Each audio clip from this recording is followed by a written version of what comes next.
வணக்கம். தமிழ் இயக்கத்திற்கு இந்த மாநாட்டிற்கு காலையிலிருந்து நீங்கள் காத்திருக்கிறீர்கள், எப்போது முடிவு விழா வரும் என்று.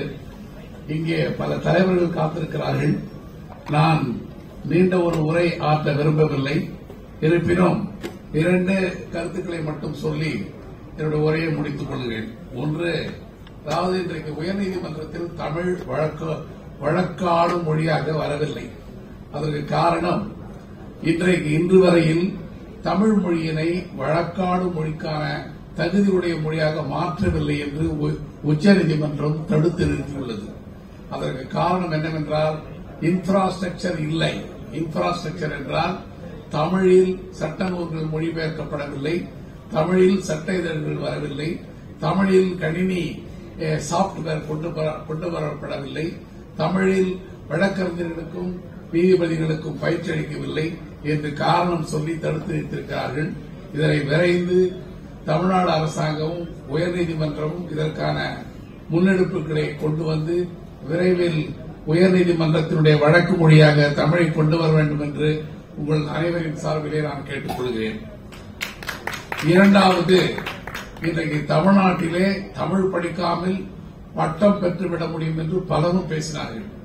ஆகவே அதாவது நீங்கள் இங்கிலீஷ் மீடியத்தில் படிங்க, உருது மீடியத்தில் படிங்க, இந்தி மீடியத்தில் படிங்க, பிரெஞ்சு மீடியத்தில் படிங்க, அதை பற்றி கவலை இல்லை. ஆனால் தமிழ் ஒரு மொழி பாடமாக படியுங்கள், ஒரே ஒரு மொழி பாடமாக வையுங்கள். இன்றைக்கு இருக்கிற அனைத்து பொறியியல் கல்லூரிகள், engineering courses, medical courses, polytechnic, arts and science, இப்படி எந்த ஒரு பட்டப்படிப்பாக இருந்தாலும் அரசு கல்லூரிகள், பல்கலைக்கழகங்கள், அதாவது டீம்டு யூனிவர்சிட்டிகள் என்று சொல்லப்படுகிற நிகர்நிலை பல்கலைக்கழகங்கள், யார் என்ன படிப்பு சொல்லிக் கொடுத்தாலும் அவர்கள் தமிழை ஒரு பாடமாக சொல்லிக் கொடுக்கிற மாதிரியான சட்டங்களை கொண்டு வர வேண்டும். பல்கலைக்கழகங்களை தானாக முன்வந்து அது ஒரு பாடமாக சேர்க்க வேண்டும். அதற்கான சூழ்நிலையை உருவாக்கினால் நிச்சயமாக தமிழ்நாட்டிலே வெளிநாட்டிலிருந்து எவர் வந்தாலும் தமிழை படித்தாக வேண்டும் என்ற சூழ்நிலை வரும். அதாவது கனடாவில் பாத்தீங்கன்னா active Canada and ordinary Canada என்று 2 சிலபஸ் வைத்திருக்காரு. வெளி மாநிலத்தில் சும்மா 40 மார்க் வாங்கி பாஸ் பண்ணா போதும், மற்றவர்கள் ரெகுலரா பாஸ் பண்ணணும்னு வச்சிருக்காங்க.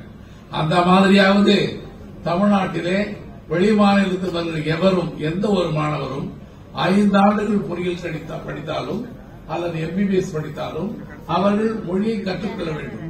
ஒரு வழக்கறிஞர் இருக்கிறாரு, அவருக்கு தமிழ் தெரியாம வெறும் ஆங்கிலம் மட்டும் தெரிஞ்ச எப்படி கிளைண்ட் கிட்ட பேசுவாரு? கிளைண்ட் கிட்ட பேசணும்னா அவருக்கு தமிழ் வேணும், நீதிமன்றத்தில் பேசணும்னா ஆங்கிலம் வேணும். அதே போல டாக்டருக்கு பேஷண்ட் பேசணும்னா தமிழ் வேணும், மருத்துவத்தை படிக்கணும்னா ஆங்கிலம் வேண்டும்.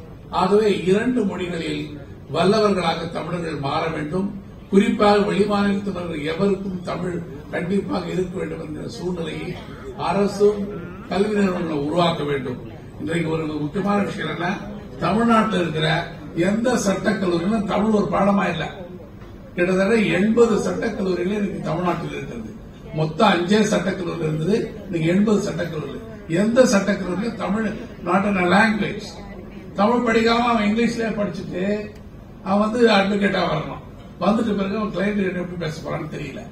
ஆகவே எதற்கு அதற்கு நான் வைஸ் சான்சலர் தமிழ் அம்பேத்கர் சட்ட பல்கலைக்கழக துணைவேந்தர் கேட்டேன். அவர் சொல்றாரு, பார் கவுன்சில் ஆஃப் இந்தியாவில் சொல்றாங்க, இங்கிலீஷ் இருக்கட்டும், அல்லது ஹிந்தி இருக்கட்டும், அல்லது பிரெஞ்சு இருக்கட்டும், அல்லது ஜெர்மன் இருக்கட்டும், மற்ற மொழி தேவையில்லைன்னு சொல்லிட்டாங்க.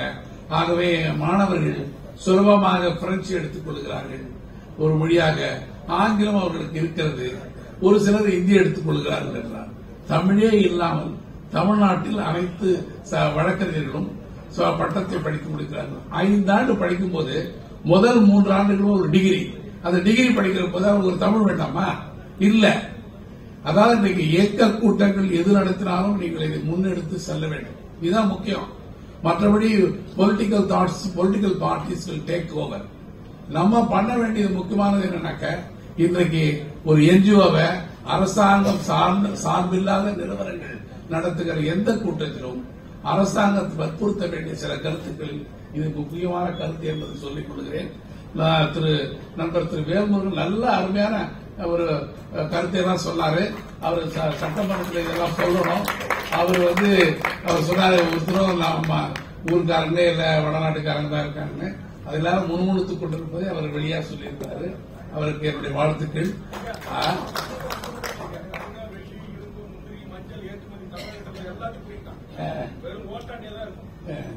அதாவது அதுக்கான பொருளாதார சூழ்நிலையை நாம் உருவாக்க வேண்டும். பொருளாதார சூழ்நிலையை உருவாக்க வேண்டும் என்றால் நாம் கல்வியில் வல்லவர்களாக இருக்க வேண்டும், உயர்கல்வியில் வல்லவராக இருக்க வேண்டும். இன்னைக்கு உலகம் முழுசும் நாம தான் போய் வேலை பார்க்கணும். நம்ம ஊர்ல வடநாட்டுக்கார வேலை செய்யறான். அது காரணம் என்னன்னு சொன்னா 35 வயதுக்கு குறைந்தவர்கள் இன்றைக்கு இந்தியாவிலே 70% பேர் இருக்காங்க. வெளிநாட்டில் எடுத்துக்கிட்டீங்கன்னா ஐரோப்பாவிலும் அமெரிக்காவிலும் 70 வயதுக்கு மேற்பட்டவர்கள் 35% இருக்காங்க.